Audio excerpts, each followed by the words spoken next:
Okay, Assalamu alaikum. We're here in Saida today, inshallah, to visit one of the shelters that was put together for the Syrian families. Today I'm here with brother Bilal, who is the manager of this shelter. He's going to take us round, we're going to have a look, and we're going to introduce to the families that live here and their conditions that they are in.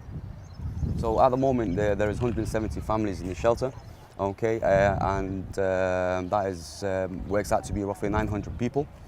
And most of them, or the majority of these people, are actually kids. The issue here is that we have some kids who are roughly 9-10 years old and they don't know how to read. And these schools were actually put together to benefit, obviously, the Syrian people and to start to apply, if you like, the basics of or the foundations of any academic institute. Now, obviously, it keeps them off the streets, it keeps them out of trouble, and it keeps them busy, and that's something that's very important. Conditions here are basic, to say the least. The makeshift playground has no swings or roundabouts, but given the horrors these children have fled from, there are no complaints about a game with some simple plastic hoops. HumanAppeal has been working with families living here for some time now, and although we can't help them get back home, we can help make things just a little bit better. Assalamu alaikum. Assalamu alaikum. كيفكم؟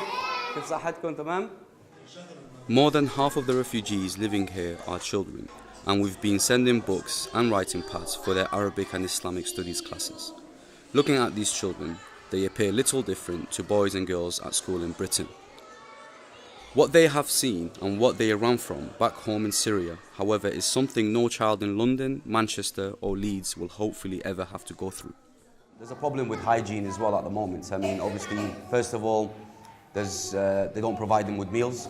Okay, so in terms of their nutrition, that's definitely going to be affected. She's hoping that one day we will at least provide them with a meal a day, and that is something that we definitely we have to take into consideration when we go back home. And hopefully, with HumanAppeal International, we can better this and see if we can have some form of progress in that regards. We just finished our tour here now in the actual accommodation centre, and it's been a very interesting insight, or eye-opener if you like, in that regards. Now, I mean, coming from or being in charge of the donor care department and running the call centre, I always tell my staff that every penny counts, and sometimes you get bored of saying it, but it's actually true here. I mean, when we walked into the classroom previously and we've seen kids with no pencils, you know, how much does a pen cost, or how much does a pencil cost, how much does a pencil case cost? And it makes you think, you know, subhanAllah, I mean, we're blessed with comfortable lives back in the UK. We've got our TVs, our sofas, we're warm, even in winters. So it just makes you think sometimes how much are we actually doing? Are we doing enough? Can we do more? And I think the answer personally is yes.